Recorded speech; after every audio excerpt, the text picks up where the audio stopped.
الحمد لله رب العالمين الرحمن الرحيم مالك يوم الدين إياك نعبد وإياك نستعين اهدنا الصراط المستقيم صراط الذين أنعمت عليهم غير المغضوب عليهم ولا الضالين.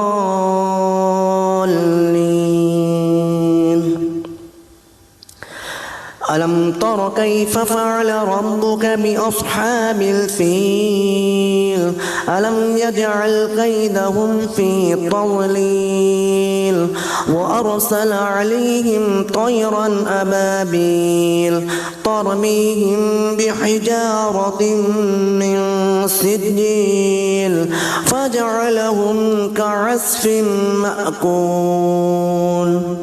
صدق الله العظيم.